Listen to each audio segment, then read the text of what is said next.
I'm filming a video. I'm really sorry it took me so long, but I'm here. I'm here now. I'm gonna do this.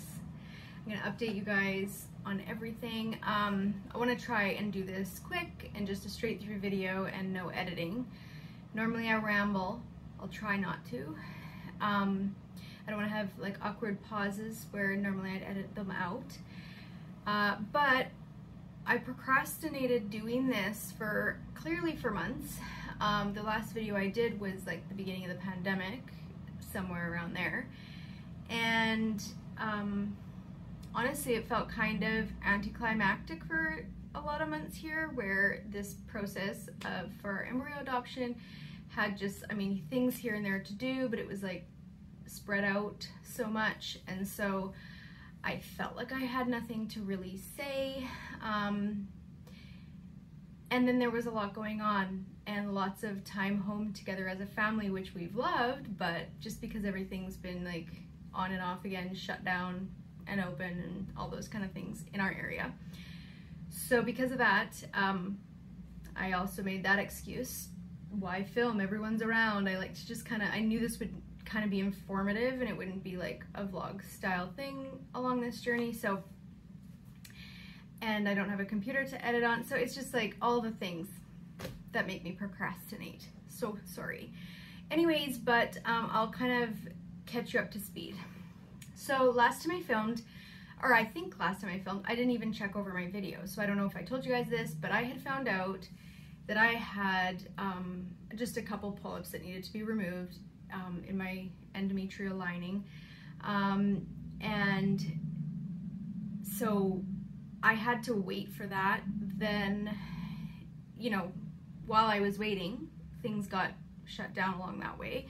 They weren't doing surgeries really, as far as I know. I think just like major surgeries or whatever, like things that were urgent. I, of course, wasn't considered urgent, so that got put on hold.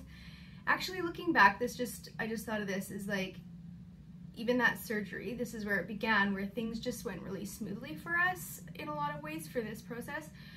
So I got a call. I mean, I think it was like the week that they started doing surgeries again in our area. And they had a cancellation, and the nurse was calling and checking who on the list wanted to take the spot, and I was like, absolutely, I'll take it. And I was so excited because I had been really just like, you know, it was on my mind a lot. I wasn't super frustrated, but a little frustrated, I guess. Like that I had to wait for that surgery, and that was my holdup, you know, that with the embryo adoption transfer, like I had to wait for that surgery. There was no way around it. I needed to get the surgery. A lot of people who have done embryo transfers after a surgery like that have had a successful transfer because they just have their, my friend calls it a baby holder, and I'm like, that's a great name. So I've been using that one. My baby holder has been just cleaned all right out, and it's perfect and ready. So we got that done, and that surgery was good. Sort of weird because like going in for surgery, TJ couldn't come in with me and drop me off. He just had to like leave me at the hospital and send me on my way. And he was really sad because he's not a hospital guy, doesn't really like hospitals and surgeries and all that. So he was like sad to like not be there for me and stuff. I'm like, I'm good.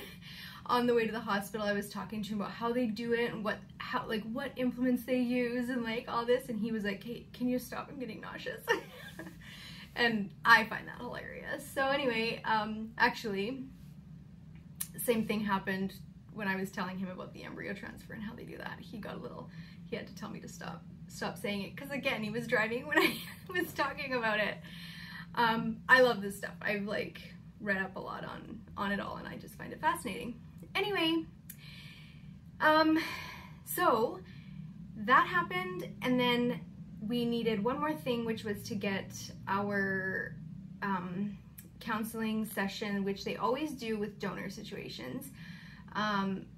But ours kind of got missed at the beginning. It's normally something they do right away, but we had to book in for that. So I had to wait on the donors to do theirs, and then we had to do ours together. And so we did that session with a psychologist, which was great. It was really a lot of things that we'd already thought about what this means for us, for our family, for our any potential children that are born from this. So anyway, that was really good.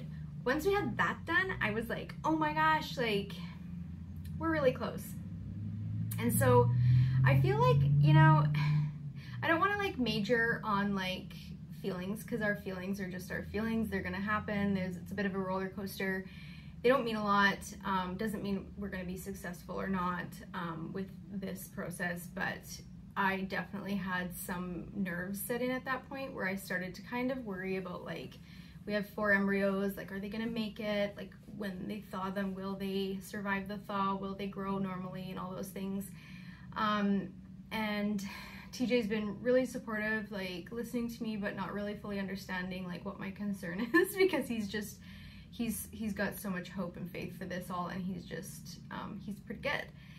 And our son Dax, if I talk about like, you know, if we have a baby, he'll be like, no mommy, don't talk like that. It's like, you are gonna have one. And he's so cute and like has so much faith for this, like, just there's no question for him. But that was an interesting time, and honestly that was when I really wanted to film a video for you guys and update you, but I think I was like dealing with a lot. I just felt like I couldn't really get on here and like, I don't know, I wanted it to be different, I guess, when I brought it to you guys and let you know where we were at. I feel like right now I have a lot of hope and just feel really, really good, which is so weird for me to say, but let me catch you up to speed. So we are going for a transfer tomorrow. I am going for a transfer tomorrow to transfer the embryos into my baby holder, into my uterus. So, sorry to be weird. Anyway, those of you who know me know I am weird. Anyway, so I'm gonna try upload this right away so that you guys have this, and then I'll update you as soon as I can with the rest and how that goes. But I will catch you up to like kind of what's been happening. So I didn't think that we would get to have a transfer by the end of this year.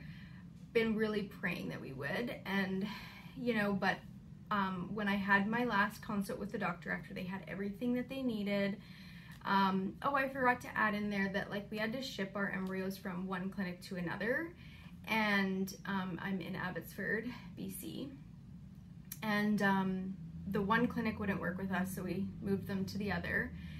And we're actually using the same doctor that did our donors transfer back in the day, which is super cool. And so the clinic has been so amazing, and I just really love them. Anyway, I did forgot to mention this, that we had moved them. And so at one point, even during, it was like around like, well, it was after our like session with the psychologist, that a nurse called me and she was like, hey, I just wanted to let you know your embryos are here, they're in your name, and they're in the freezer. And she's like, congratulations. And I'm like, oh my gosh, like this is something I get to be congratulated of? Oh wow, like it did feel really great knowing that. Like I just was like, oh my gosh, that kind of set in, you know, again, some more reality that this is happening. It was pretty cool. Anyway, so okay, so now, as I was saying, I didn't think I'd get to have a transfer by the end of the year, but in our consult with our doctor, after they had everything that they needed, actually that call was really hard, because they have 4 embryos, and he was like, I really can't tell you, like they have the embryology report from the previous clinic, but he's like, they're pretty young embryos, and we have to grow them a bit before your transfer. And so this is all getting into like embryology stuff, which I've read a lot about, but I'm not an expert. But some of you who have gone through IVF or through embryo adoption or embryo donation, you would understand kind of the phases of an embryo and like how that works. But that was a bit discouraging, hearing like the professional tell me that like he really couldn't tell me any chances I had like on the success of this, or obviously they can never tell you for sure, but that was hard to hear. And he just told me like, yeah, you'll probably, like, unless you have your cycle right away here, like we'll have to do a January transfer, which I had been just like, since all of the things kind of that had happened since like summer and late summer and into the fall. I was like, I just felt so ready, and I was like, they have everything that they need. I just want to get going, right? But anyway, my cycle was scheduled to start past the cutoff date for a December transfer. So I was so nervous about that. I was frustrated that that was the case, and I just wanted it to come. We prayed a lot and just prayed it would come, and it did. And I was shocked. And even the nurse, when I called and said, okay, I'm ready, like, to get on my meds, she was like, wow, I really didn't think that this would happen. So she was like, they had an issue that they needed to, because our embryos were frozen the old way and from a different clinic, they always use a special thaw kit for outside embryos. So that way the medium, I guess, that they use to thaw it or whatever, I don't know, is proper or whatever. So they had to order that from the States because they didn't have one. And she said that's the first thing that, like, we have to watch out for, is that, like, if that doesn't arrive in time, we can't do the transfer. Obviously, we can't thaw them. So there was that, and then the lining check that I needed to get of my baby holder, it fell on a Saturday, so she's like, we'll have to get you to do an ultrasound on Friday because it's on the weekend, and they don't do those ultrasounds on the weekend. She also was concerned about whoever does the ultrasound being able to measure properly and knowing what they're doing and what they're looking for, because they've had ultrasounds where, like, it's called satellite monitoring, because I don't live in the city where I'm having the transfer. I have to be monitored by my local area, like labs and things like that, for blood work and ultrasounds. So I'm sorry if I say a lot, I do that. So I had to look around for a place to do my lining check. It came to the point where I had to go to a fertility clinic. They agreed in Edmonton to see me and do my lining check, and I just had to pay out of pocket for that. And so that was fine. It was worth it because it helped that I didn't have to drive or fly to BC for a lining check. Anyway, so we scheduled that, and I began my meds. And as soon as I began my meds, I just feel like my nerves and all my worries just went away. We had so many people praying for us, and just, I really felt like it was good to just go ahead. I prayed that the thaw kit would arrive on time, that my lining would be good, and just really every day I just kind of was feeling like, you know, my body will do what it needs to do. It knows what to do. And so, all right, so I did all that. I felt really good on the meds and everything, been doing really well. Actually, that's not true. I had some headaches, really bad headaches, but those were doable. It was okay, and TJ's so supportive and just good with, like, I mean, if I wasn't feeling well, like, don't worry, don't cook and don't do anything and just take care of yourself. I did find out, I think magnesium really helps, because since I started taking that and upping my water intake, then I haven't had any, so. Oh, another thing that's been super hard is having less coffee. It's really hard for me. I love my coffee. I usually have one in the morning, and then I have one in the afternoon, and I have one in the evening, because I just love it. And I love it so much. So now I'm one coffee a day, and it is like just, I mean, I shouldn't say it's not satisfying. It's satisfying enough, but I miss my other coffees.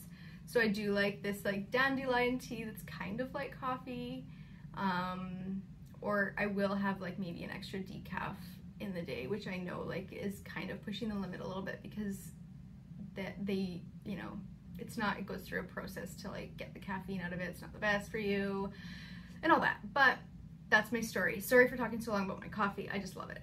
And people who know me know that I love it. It's like, it's basically my love language is coffee. Anyway, it's gonna have to happen though. If I'm pregnant, I'm gonna have to deal with that. Anyway, okay, so I was just, yeah, so I was trusting that the thaw kit would arrive. That was the next thing. As I was taking my meds, probably like a week and a little bit, and it arrived, and they called me and said it was arrived. I was so happy and just felt so relieved, because I knew at that point, like, okay, like, we're basically halfway there, right? The next thing was the Friday lining check, which was just a couple days ago. and I went for that, and I went to this clinic, and they were like while they're doing the ultrasound, she was saying the numbers, and they were looking for 7.5 millimeters, and we were right there. So it was like one of her, she measured 3 times. Like one was 7.52, one was 7.58, and then one was 7.28 or something. And so I'm like, the doctor had, my clinic hadn't told me that, yeah, your transfer is going to happen yet, and they needed to get some blood work. But I was like, as soon as she said that, I just felt like so relieved, like, we're doing this is happening. It just like felt like everything was going so smooth. And so then the next thing was my blood work. I went and got that done that morning after that. And they said, like, we don't guarantee this blood test to be like the same day, but my clinic had asked for it for the same day and to get them the results stat, and they said, like, this isn't something we do stat. But I explained to the nurse taking my, or the lab tech, I guess, I don't know if she's a nurse, I explained to her what it was for, and it was for my fertility clinic, and I would just love it if they could rush it. I don't know if there's any way. And she was like, oh, congratulations, wish you all the best. And she was like, I'll definitely call the lab and look into that for you. Anyway, they did end up getting it that day. I don't know if that was her checking for me, or if it just happened to get through that day, but I was so grateful that it did, and that we were able to plan the transfers. So I got a call that date from the nurse in BC, and they were saying, like, okay, your transfer is going to be December 16th, and that I could start my progesterone. So yeah, it's just been happening fast, and here we go. So that's how I feel. It's like, just here we go. It's happening. So let me see if I missed anything else. I think that's about it. I'm here now in Abbotsford, BC, close to Vancouver. If you're not from here, you know it's very close. But our donors live here. She's gonna pick me up and take me to the appointment, because TJ's not here because he wasn't allowed to come into the what do you call it, procedure there because of COVID. So and you know what, that's something that, like, I know would be probably really hard for a lot of people, but because of our adoption that we went through in Jamaica, I think, like, that really got out all that from me, that expectation of how things are gonna go, and that, like, I expected he would be there, right? But that would be your normal expectation. However, we've had to do so many things for 7 years. We had to do so many things apart and separate. I remember, like, so many big things that we had to do. We tried to be together for as much as we could, and as much of the, like, big moments, like any court we had, and when we flew home together as a family, like, that was a really special thing. So there's things that I know, like, I want my husband there, of course, right? But this is okay. I'm gonna be fine, and I'm really hopeful, and I don't feel like anything can get me down at this point. For now, I'm good. So actually this morning, so I'm at my hotel, and this morning our donor phoned me, and she's like, guess what I just realized? And this is so crazy. They transferred one of their daughters on December 16th, which just blows me away. So crazy. Like, I mean, it's coincidence, but seems like more than that, right? It's like, I feel like it's like God's way of saying, like, I'm in this, it's good, we're gonna be all right. But so that's crazy. Anyway, I think it's really special. She's taking me to my appointment tomorrow morning, or tomorrow, I guess. I don't know what time yet for sure. I think it's gonna be in the afternoon. They're gonna confirm with me. But there has been a little bit of a mix-up with the embryos, because they thawed them on Saturday, which I know this is a little complicated, but they thawed embryos on Saturday, which means that they're going to be the wrong day for the transfer, like where my meds are not in sync with that. So they said that they would just refreeze those ones, and they're gonna thaw the other embryos that we have for the transfers. So I am waiting on my update with those embryos, but the ones that they transferred before, They were day 1 embryos, and the doctor called me on Monday when they would have been day 3, and said that they were growing beautifully, and that was so good to hear. And so he said that they didn't actually have the medium, and nowhere in the city has the medium to freeze these at day 3 embryos, so that we could have them for transfer on Wednesday. This is really complicated. I know I've explained this to my mom already today, and she's like, it's a lot. I just think what happened is they always do day 5 transfers, but I really want to do a day 3 transfer because that's what worked for our donors. That's what they did. I feel better about that because we only have 4 embryos. So typically that is like a selection process that they do. The best embryos make it to day 5 or day 6, which is called a blastocyst, if you know about embryos. And so I was like, you know, I really want to do a day 3 and just put it where it needs to be, in my baby holder. And so I know I'm not a doctor, and I know I'm not a professional, and I know all that, and I did have to tell my doctor, like, this is what I want, even though I know, like, he wasn't really wanting to do it that way because it's not how they do it today anymore. That's what they used to do. However, there are a lot of clinics that do day 3 transfers. I just feel really, that's where I felt like the peace about. I just felt peace about doing a day 3. So because of them thawing them on the Saturday and them they're going to be day 5 by the time tomorrow comes, he didn't say that they shouldn't have done that. I know that they shouldn't have done that. I know that, like, they probably didn't read, we're doing a day 3 transfer. A lot of you are probably skipping ahead right now because this is complicated. Anyway, so we had another day 3 embryo and another day 1 embryo. So what they were going to do is thaw the day 1 embryo, let it grow to Wednesday, tomorrow, and then thaw the other day 3 on Wednesday, tomorrow, for the transfer, and then transfer 2.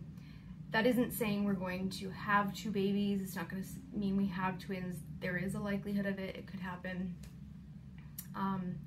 If it happens, I just believe God knows, and He's the one that, you know, gives life. And so we're just praying that His hand is with all of the lab techs and the doctors and whoever is dealing with our embryos, and we're just praying that they do well. I'm quite confident they will. Our donors conceived their 2 daughters on their, like, first and second transfers, which is a really comforting and I think good sign. But I do believe that we have some really good healthy embryos. So I'm excited and I'm quite confident. I'm excited for tomorrow. I can't wait to get to tomorrow. But meanwhile, right now, just sitting here kind of anxious to hear from the clinic about the embryo that they thawed and how it's doing. I guess there's a chance like that one of those doesn't make it and that we only have 1 to transfer. I guess we'll see. But I'm really hopeful and excited, and I cannot believe that I'm here. I've been sitting here now, 23 minutes here talking to you guys about all this. I hope it wasn't too long. I hope it wasn't boring. I'm just giving you guys all the update and all the facts, what's going on. But yeah, I really just can't believe I'm here right now in this moment. It just felt like such a long time coming. I mean, we've been in this process since like meeting our donors for like a year and a half. This has been our process.